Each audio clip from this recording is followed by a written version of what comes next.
Hello, everybody, and welcome back. It's been raining cats and dogs for like 3 days now. So the sun is finally out today. The children are playing. You can hear them singing in the background. And this is me taking time out. This is my lunch break. I decided to do this video during lunch because it's been a busy week and I've not had time to, you know, catch up with you guys on YouTube. So I'm here. My name is Daisy, and this is Growing with Daisy, where I make the mistakes so that you don't have to. We all know that experience is the best teacher, but it is other people's experience that is the best teacher. It is not your own experience. So let me make the mistake so that you don't have to. Okay, let's jump into today's episode. So I'm a new investor. I just started investing this year. This is my 4th month investing, and I have learned a lot of things along the way. And I'd like to share a few things I have learned with you today. So before you start investing, like you've made up your mind, you're going to invest, you're going to make this money this year, okay? But before you dive into investing, there are 4 things that you should know that you have already put into play before you invest your first kobo. What are these 4 things? Well, that's what I'm here to share today. Shall we begin? So the first thing on my list is for you to adopt a money trident. You know a trident, right? It's like that Aquaman's water thing, that has the 3 stuff on it. Try 3. That thing. Okay, you know what I'm talking about. So adopt a money trident. What do I mean by a money trident? I simply mean the way you divide your money when it comes in.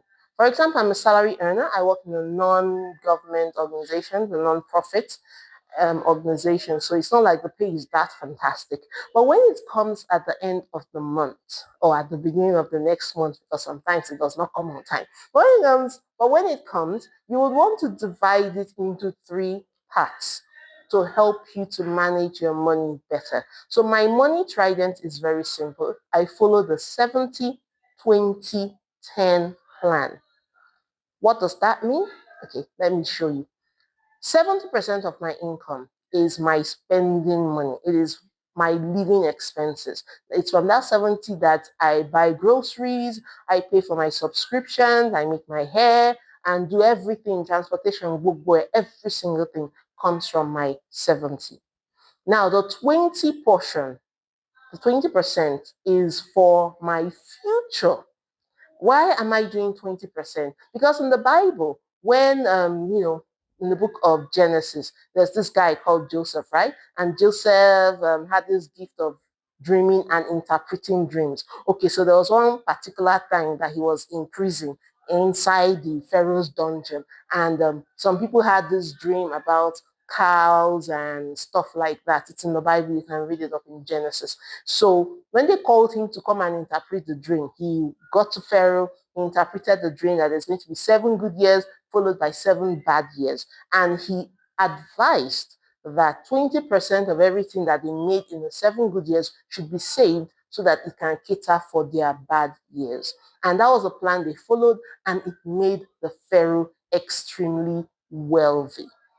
So because that is a biblical plan and I'm a Christian, I decided to include that. So my savings and investing and whatever in that category is 20%. So from that 20%, I save, that 20% I invest. And finally, the 10%, you're wondering what's that 10% for? Well, like I said, I'm a believer, I'm a Christian. So my 10% is my tithe.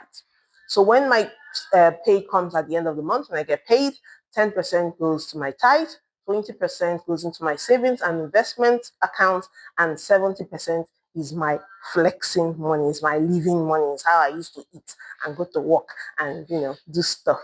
Okay, so the first thing you have to do is adopt your own money trident. There are different ways of doing it. There's a 70, okay, like I said, 70-20-10. There's a 60-30-10. There's a 60-20-20. There's a 75-15-5, etc., etc. Now you'll notice that all those ones, they are not focusing on paying the tithe. They're just telling you save, invest, spend. So the smallest one is always the savings. The next one is always the investment. And the last one is always the spend. So however way you want to do it, shall do your savings trident first. Have we got that? Okay, on to the next one. The next thing you would want to do is to build your buffer fund. What is a buffer fund? A buffer fund is like an emergency fund, but it is not a fully funded emergency fund. A fully funded emergency fund is a account that has like 3 to 6 months living expenses, so that if, for example, you lose your job or one thing or the other happens, you have enough money to handle 3 months to 6 months without you working. That is a fully funded emergency fund. Obviously, we cannot start like that. Now, how much do they pay me that I will save? You know how it is. But you must have some savings in place. So that is the essence of the buffer. The buffer is an emergency fund. It is meant for emergencies only. House rent is not an emergency. You can save for your house rent in a sinking fund, not in an emergency fund. Emergency fund is for emergency. You dey go work, you fell down and you broke your leg. That is an emergency.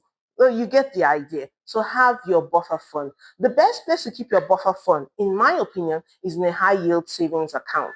And in Nigeria, let me just tell you for free, there is nothing your banks will offer you that the fintechs, that is higher than what the fintechs are going to offer you. So your high yield savings account should be in a fintech. Fintechs like Fair Money, Carbon, OPay, PalmPay, those people, we've had business. Fintechs like Optimus by AfriInvest. Now, these are fintechs, you save your money. PiggyVest, how can I forget my love of my life? PiggyVest, so you put your money there in the high yield savings account. They have different platforms. They have the one that is 13%, one that is 15%. You can even lock the money for and get as much as 23, 25% rent money. There's so many of them online. So pick a trustworthy one. Personally, I like using apps that belong to companies that have existed for a long time. The one I use have been in business for 30 years. So I can trust them with my money, and their rates are competitive. So yes, so your buffer fund must be in a high yield savings account, so that as your money is there, it will be giving you interest now, instead of just dumping it in the bank where they will be collecting 50 naira every day for no. Now, the third thing that you should do before you start investing is to create a budget. Don't just go and create budget because you see people creating budget. The best way to create a budget that suits your lifestyle is to track your own expenses. Yes, track your expenses for at least 3 months, 2 to 3 months, so that you will know where your money is going, and your spending pattern. You will know what you're spending on necessities and what you're spending on flexing. So that when you have an idea of where your money is going to, you'll be able to budget it in such a way that you will not feel pinched and you will not be withdrawing money from your buffer fund simply because you want to survive. So create a budget, track your expenses, then create a budget. You can use an app if you want to. Personally, I just use Excel. It works. So yeah, Excel. And the last thing that you should do is invest in learning about investment. Don't just say, oh, I want to invest, I have this amount of money, you're going to throw it inside one investment. When you think now does some assault and all your money disappears. I didn't say anything, no. But you will not start saying all this investment is scam and everything. No, you've not done your due diligence. Before you give your money to anybody with the hopes of making money in return, investigate that thing. Read about investments. Are you a risk taker or are you a cautious person like myself? I'm a very cautious person. I don't like risk. So I like to know exactly what I'm putting my money in, which is why I never put my money in MMM and all these brothers and sisters of them. Never, not once. I did not understand the business model. So I didn't put my money in it. So you must do your due diligence. How do you learn about investing? Brothers and sisters, University of YouTube. That is why we are here for you. I am not a financial advisor. I am not an investment guru, but I spend at least 2 hours on YouTube learning.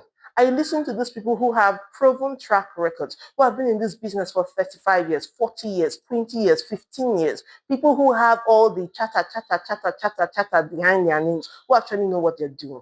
And from what I learned from them, I'm able to put together my own investment portfolio. And I've started seeing results. So I've started receiving dividends. I've started receiving coupon payments. I have seen my equities rise. I have cashed out.